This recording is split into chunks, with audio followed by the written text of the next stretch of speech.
سرخط مهمترین خبرها: آژانسی از شرکت‌های روسی خواست به مسافران تاجیک غذا دهند.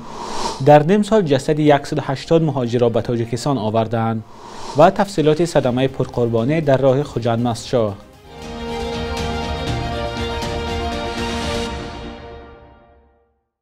درود بینندگان عزیز، تازه ترین خبرهای تاجیکستان و جهان را در برنامه نویدی بامداد تقدیم شما میکنیم.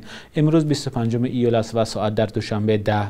آژانسی هوانوردی از شرکت‌های هواپیمایی روسی خواسته است در وقت پرواز از روسیه به تاجیکستان و برعکس به مسافران غذا دهند. حبیب الله نظرزاده دیرکتور آژانسی هوانوردی 24 ایول در حضور خبرنگاران گفت مکتوب این نهاد به شرکت‌های روسی ماه ایون امسال فرستاده شده است. نظرزاده گفت بر اساس قاعده‌های بین‌المللی برای پروازهایی که بیش از 3 ساعت ادامه می‌کنند به مسافران باید غذا و نوشاکی داده شود. هنوز معلوم نیست که شرکت‌های هواپیمایی روسی تا کجا این دستور مقامات تاجیکستان را اجرا کردند، اما مدیر آژانسی هوانوردی تاجیکستان هشدار داد که اگر دستورشان اجرا نشود نسبت شرکت‌های روسی چاره می‌اندیشند. مهاجران بارها شکایت کردند که با نرخ گران بلیط پرواز میان تاجیکستان و روسیه را می‌خرند، اما در هواپیما بجز آب برایشان دیگر غذا نمی‌دهند. عین همین شکایت نسبت شرکت سامان ایر هم صدا می‌دهد. شرکت‌های روسی اورال، یوتر، سیورنیویتر، سیبیر اس7 یمل از 4 فرودگاه تاجیکستان به روسیه پرواز انجام می‌دهند. بینندگان عزیز، اگر شما دوام یک ماه اخیر طریق شرکت‌های روسی به تاجیکستان پرواز کردید، لطفاً نویسید که آیا آنها برای شما غذا دادند. در 6 ماه اول امسال جسد قریب 180 شهروند تاجیکستان را طریق هواپیما از روسیه به وطن آوردند. این آمار 24 ایول در نشست آژانسی هوانوردی تاجیکستان صدا داد. شماره تابوت‌هایی که از راه زمینی به تاجیکستان آورده شدند معلوم نیست. به قول مسئولین آژانسی هوانوردی، انتقال جسدها از خارج به تاجیکستان نظر به سال گذشته کمتر شده است. سال 2023 به تاجیکستان حدود 850 تابوت آوردند. هر سال تا 1000 تابوت مهاجران به وطن آورده می شود. سبب مرگ آنها کشتار، بیماری و صدمه و تصادف در ساختمان گفته می شود. رادیوی آزادی بعضی جزئیات صدمه پرقربانی در راه خوجند مسجد را به دست آورد. در این صدمه که پیش از ظهر 24 ایول رخ داد، 7 کس به هلاکت رسیدند. منابع رادیوی آزادی در حکومت ناحیه مسجد گفتند یکی از نقلیات‌هایی که به صدمه دچار شد تاکسی بود و ماشین نقلیات دیگر به فاضل حسنوف امام خطیبی پیشین دهه فاتح آباد تعلق داشت.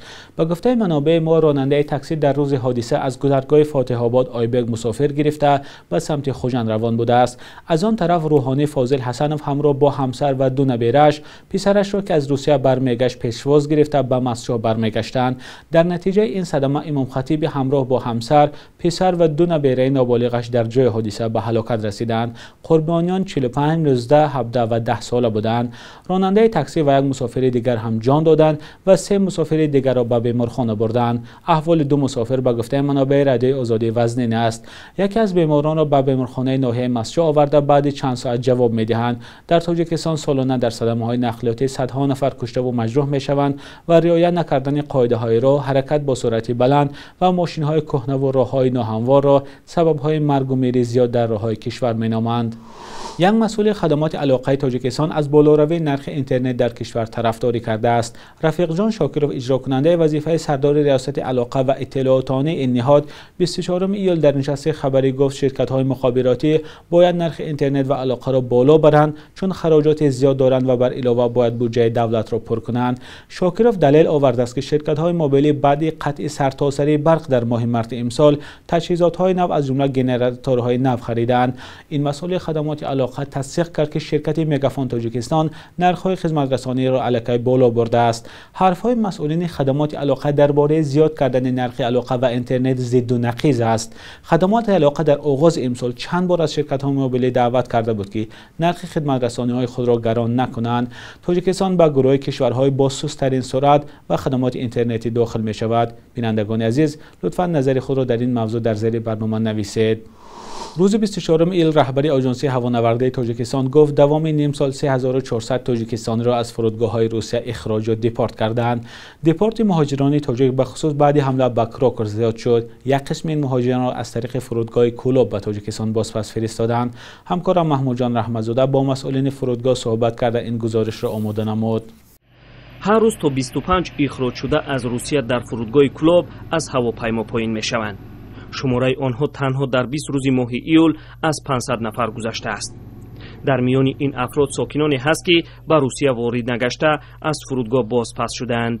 اینجا ما ویزامون دیدیم الابا او که 100% میتونی رفته اونجا رفتیم الابا که ما را ویزامون محکم کنن ابران روان کردن.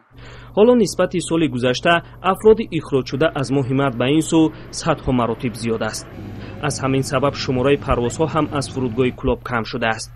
عامل این را رهبریت فرودگاه به اخراج مهاجران و تحریم ها ربط می‌دهد. از وقتی که حمله به کروکوس سیتی خول شد، یعنی 22 مارس، از همون دوره تا حالا ما در 6 ماه به قید گرفتیم 2005 نفر مسافر از روسیه برگردانده آورده شد. فرود هواپیماها از روسیه به فرودگاه کلوب نسبت سال گذشته 123 عدد کم شده است. این به درآمد فرودگاه نیز تاثیر دارد. با فرودگاه چنین تاثیر رساند که اجرای خدمت‌ها کم شدن، خدمت‌رسانی کم شد، مبلغ هم کم داخل شد. این وابسته به وضعیت فدراسیون روسیه و در تحریم بودن فدراسیون روسیه از طرف دولت‌های غرب و تیاره‌ها هم نمی‌رسد که خط سیر رو اجرا کنند. برای همین حدود ما یک خط سیر اجرا کرده شدیم.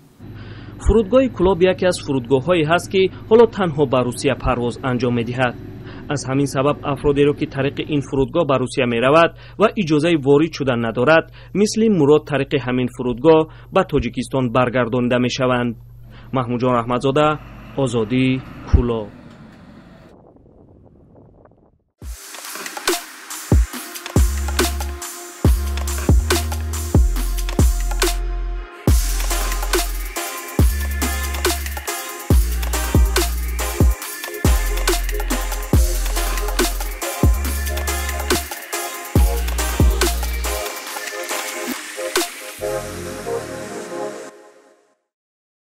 ماموران پلیس فرانسه روز یکشنبه گذشته یک شهروند 40 ساله روسیه را دستگیر کردند. خبرگزاری فرانس پرس با استناد به دادستانی فرانسه نوشته است شهروند روسیه با گمان آمادگی به عملهایی که میتواند وضع را در جریان بازی‌های المپیک در شهر پاریس ناآرام سازند دستگیر کرده شده است.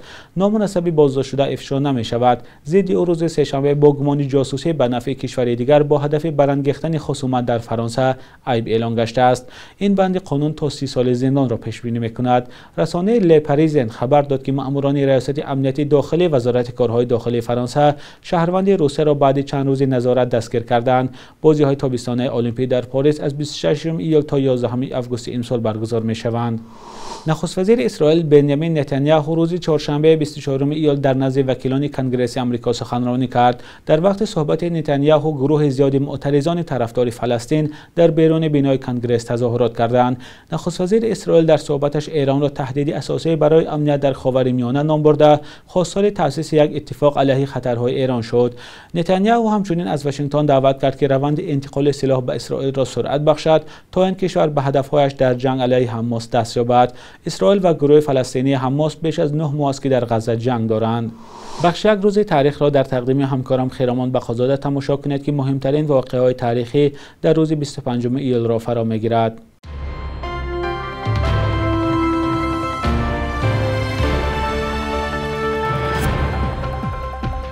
25 ایول سال 1930 با قرار کمیته مرکزی حزب کمونیست اتحاد شوروی تحصیل حتمی ابتدایی برای کودکان 8 تا 10 ساله جاری شد و تا سال 1937 خوانش در مکتب میانه 7 ساله به یک طلبات همگانی تبدیل گردید. این قرار با مقصد بالا بردن سطح سوادناکی اهالی و محو بیسوادی قبول شد، چون در دوره روسیه پادشاهی و همچنین در قلمروهای امارت بخارا سطح سوادناکی قسم زیادی اهالی خیلی پایین بود. بانک ملی تاجیکستان آخرین ماه ایول سال 2017 تنگه‌های را با ارزش 1, 3 و 5 سومانی به استفاده داد که برای معامله‌های معمولی همه روزه بیشتر به کار می‌روند. مقامات گفتند استفاده پول‌های کاغذی باعث فرسودگی آنها می‌شود. از این رو پول‌های آهنی جای پول‌های کاغذی را گرفتند. در تاجیکستان اکتبر سال 2000 سامانی پول رسمی کشور اعتراف شد. مقامات گفتند 25 ایول سال 2021 1700 محبوس زندان شهر دوشنبه را به محبس واقع در شهر وحدت کوچانیدند. محبس وحدت را چون مؤسسه اصلاحی شکل نو و مطابق به طلبات تصویر کردند که برای تامین حقوق زندانی ها نگرانیده شده است، ولی برخی شکایت ها از داخل محبس به همانا زیاد بودن شمار زندانیان، نبود شرایط معیشی کافی و نارسایی آب اشاره میکنند. برخی ساکنان اطراف زندان نو از نبود سیستم فیلتر یا تازه‌کنی پرتوهای محبس انتقاد میکنند که محیط اطراف را خراب میکند.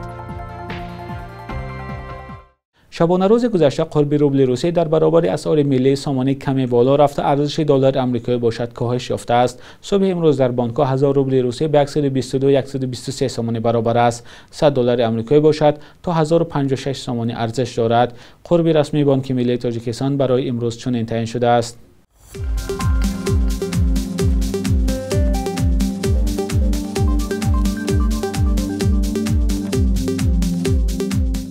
بینندگان عزیز، این آخرین بخش در برنامه نوید بود. لطفاً نظر پیشنهادهای خود را در زیر برنامه به ما نویسید. تا فردا، خدا نگهدارتان.